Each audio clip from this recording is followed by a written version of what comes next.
why seemingly everything went wrong for the New Orleans Saints against the Carolina Panthers, why it's not time to give up on Jameis Winston already, and what is next for this New Orleans Saints team. We got all that and a little bit of lagniappe for you on today's episode of Locked On Saints. You are Locked On Saints, your daily New Orleans Saints podcast, part of the Locked On Podcast Network, your team every day.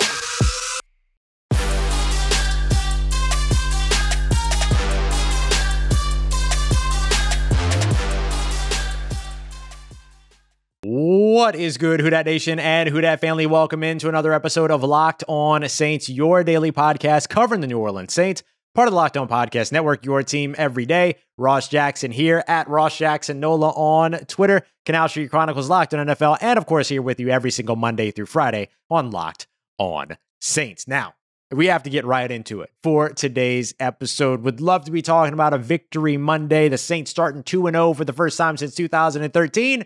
And unfortunately, that's just simply not what we're here to talk about today. The Saints lose their game against the Carolina Panthers 26-7 in a game where seemingly nothing could go right for the New Orleans Saints. And while the national media, while a lot of places are taking their time to dunk all over the New Orleans Saints, let's talk about the reality here in terms of the explanation of not what happened, but why it happened. The New Orleans Saints had a lot of trouble in this game, and it was not an easy one for them. They were managing a ton of adversity, and we talked about it a bunch last week. This team is usually one of the best in doing it, but at some point, everything got to just be a little bit too much. They've been on the road since the end of last month, at the end of August, because of the displacement with Hurricane Ida. You had 9 starters out for this game, including folks that are suspended, that are on injured reserve, that are on COVID lists, that are on PUP lists. And speaking of COVID lists, you also had 7 or 8 coaches out all week, and 6 of them not available to be on the sideline for you. Now, this team, the New Orleans Saints, they're not interested in creating excuses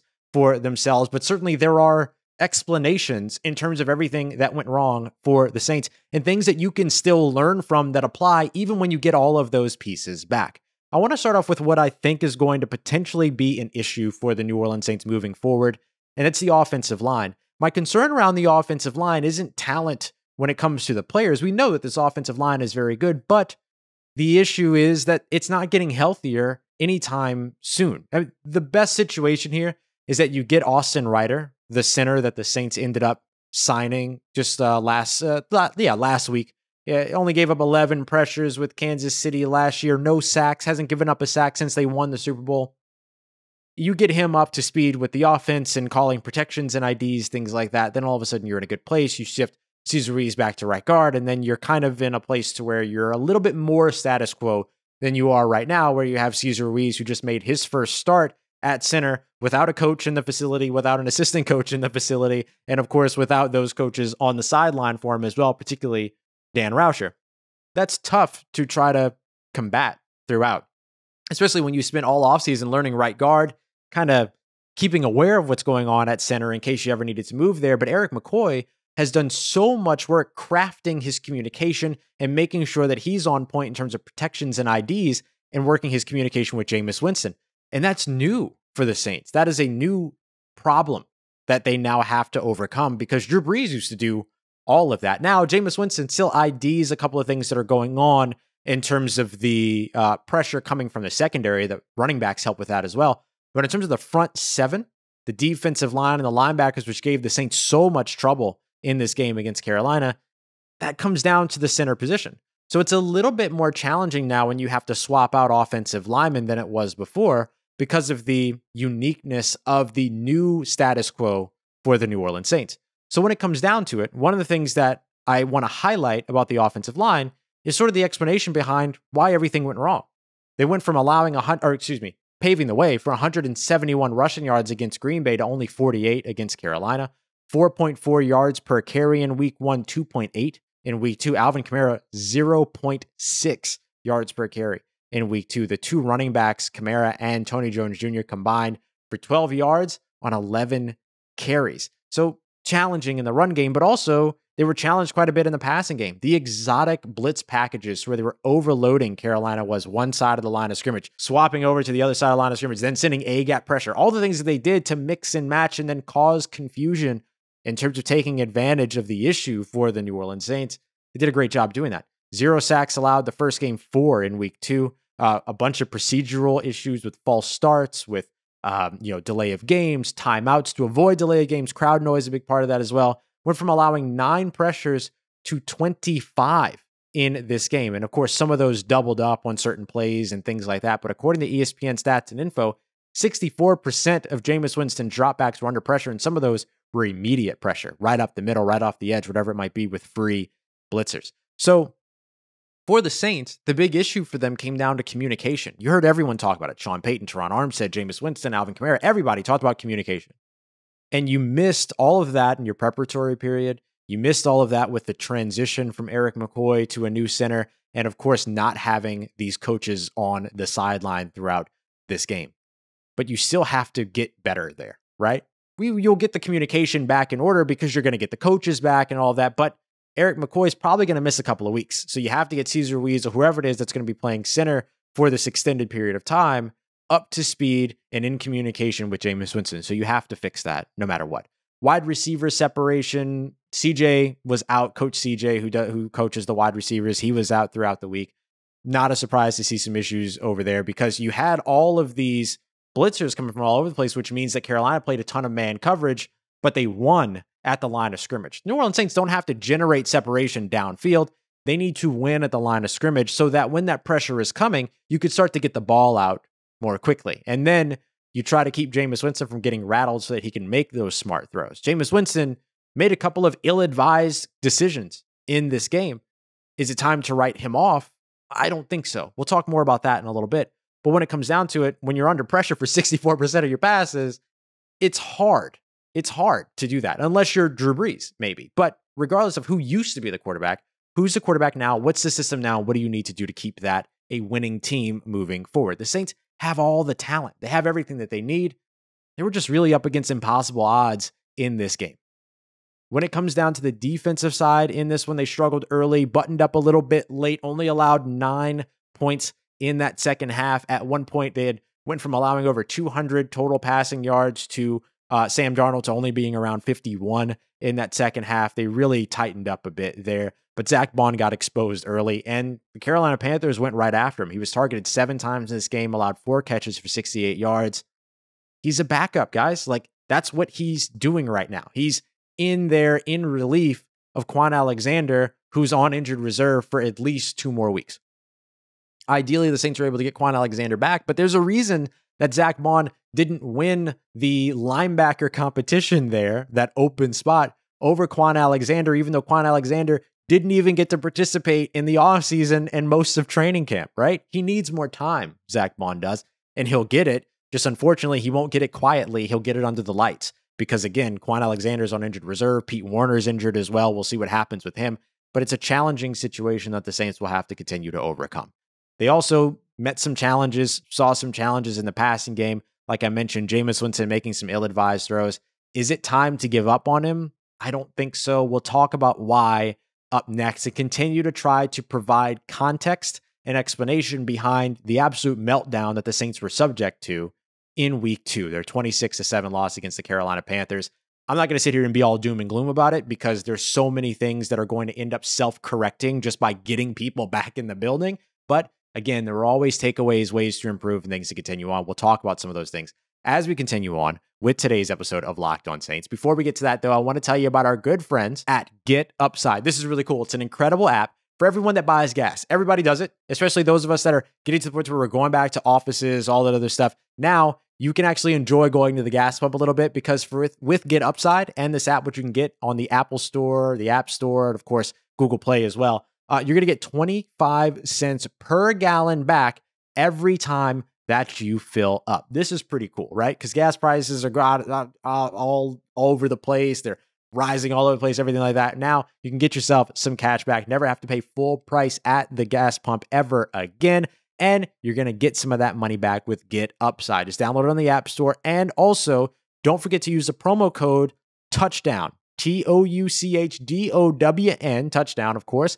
And then you're going to get 50 cents per gallon cash back on your first tank. So double that value with the first tank that you fill up. Some people aren't going to be driving as much, but a lot of folks are driving a ton. And because of that, they're saving $200, $300 and getting that cash back. And best of all, there's no catch. You can get it back to your bank account. You can get it on PayPal. You could even get it as an Amazon gift card or any other brand as well. So go and check it out. It's a free app. Download it. Get Upside and use that promo code touchdown so that you can get 50 cents per gallon back on your first tank. That's code touchdown with the Get Upside app.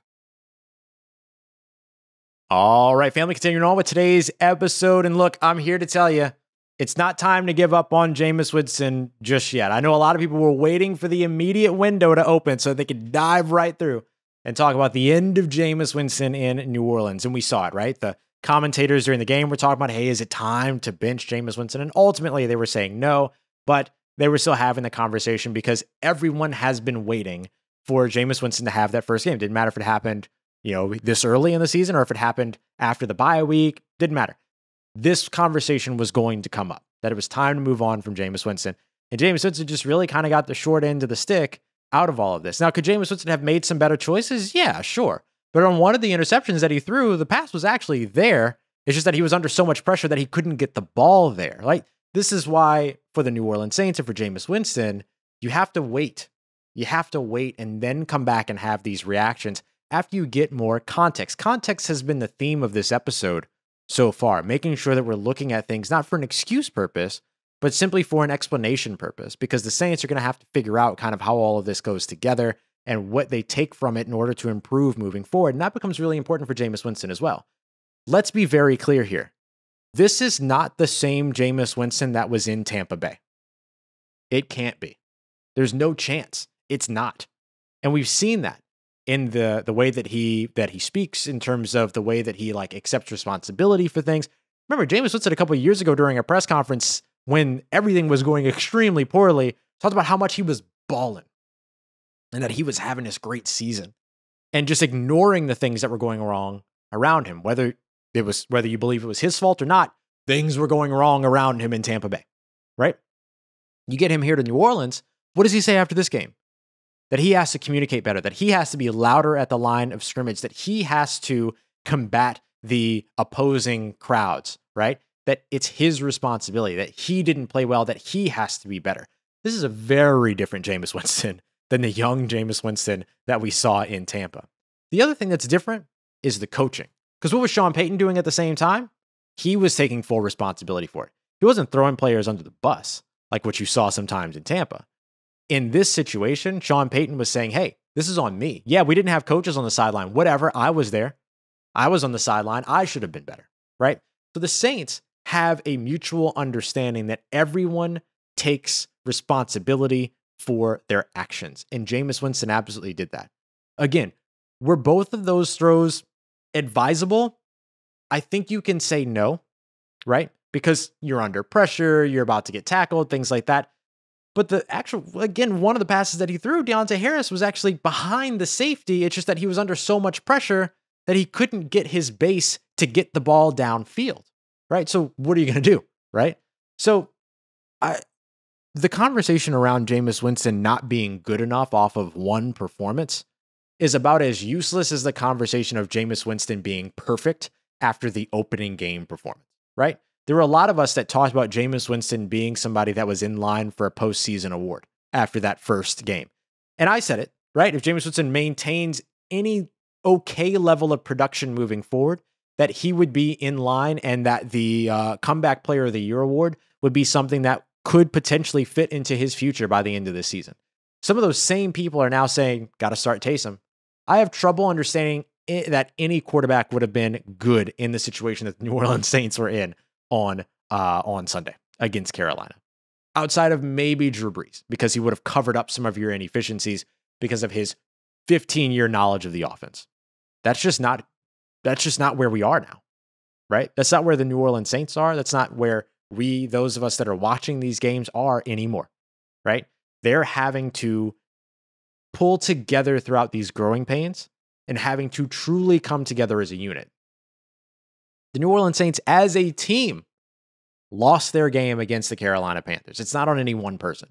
And so to sit around and talk about how this is all on Jameis Winston and that Jameis Winston being benched would somehow make this team a better team right now, based on what you saw yesterday where everyone struggled, it's a little short-sighted. I'm not going to lie to you. I'm not going to mince words or anything like that, right? It's a little short-sighted. So I think you wait. If you see those decisions, the ones that you would consider bad decisions, if you see those continue on throughout the next 3 or 4 games, then you absolutely have an argument, because that's what becomes most important here. And this is why confidence is so important. And this is why the New Orleans Saints talking about communication is so important, because you have to have that coaching. You have to be in the right environment so that when you have performances like that, that you're not then going into the next performance trying to not do that again, as opposed to the focus being on your identity, who you are, and what this team does as a whole. If you go in individually saying, I have to be better than I was last week, you're going to run into trouble. But if you come in and your focus is on the game plan, your focus is on the team, your focus is on operating as a unit, then you bounce back from those things. It's part of the short memory thing that we talk about for quarterbacks, cornerbacks, everybody on the football field, right? It's one of those things I've always talked about as a mantra. It's not what you do wrong, it's what you do next. What Jameis Winston does next is more informative than what was done wrong in week 2. And yes, there were mistakes. I'm never going to deny that. There were bad choices. Although one of them, not so much. I want to make sure that I say that. But there were bad choices in this game. Do you see the bad choices continue moving forward? If so, then you have an argument. But right now, you kind of have to do the same thing the New Orleans Saints are going to do, which is sit back, be patient, wait until more things become clear, make adjustments, see what you look like moving forward. That will be the most important thing that Jameis Winston can do, is not allow himself to be defined to himself based upon that performance yesterday. Same thing for the New Orleans Saints, but the Saints have to take it a step further. So we're going to talk about the most important thing that the New Orleans Saints have to do as we continue on and wrap up today's episode of Locked On Saints. I'm going to tell you about the right thing that you should be doing about all of those different the devices that you're using all over the place, the subscriptions that you have, the logins that you're trying to juggle. Stop all of it. Trust me, I was a part of that group. I was there with you.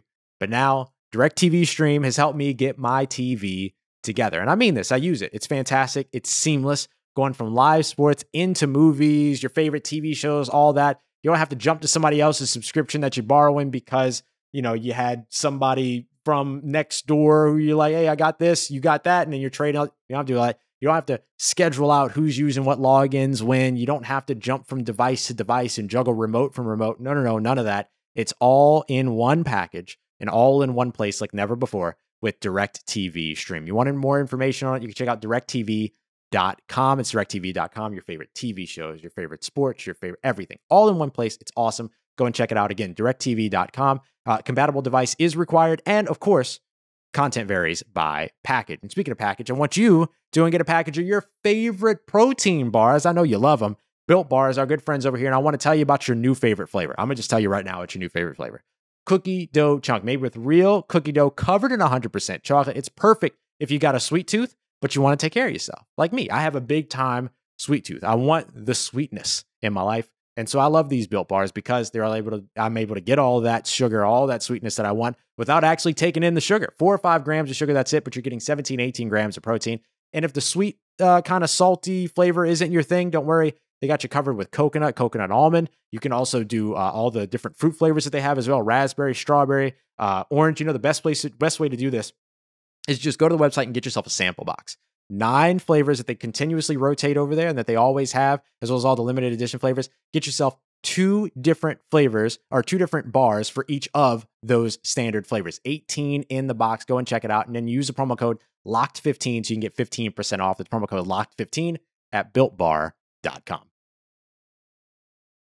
Let's get it, Who Dat Nation. Wrap it up today's episode. And look, I know it's always weird to have to talk about losses like this. We don't get losses like this in New Orleans very much. I don't usually have to talk about games like this, right?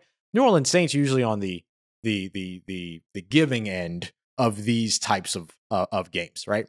26-7. Saints are usually on the good side of it. We saw 38-3 last week. But for the Saints, it's really important that they take this seriously, but don't overreact to it, right? Fans, you get to overreact, right? You get to have your big reactions, everything like that. That's fine. You're a fan. Do that. Feel, love your team, all of that. But for the Saints, they don't have that option, right? They can't overreact to this because if they overreact or overcorrect, then they end up potentially generating more issues moving forward. Here's my example. You have, let's say, the New Orleans Saints here who have all of these coaches that are out, all of these players, everything that we cataloged at the beginning of the episode, right? You can't ignore that had a factor in this game. You simply can't.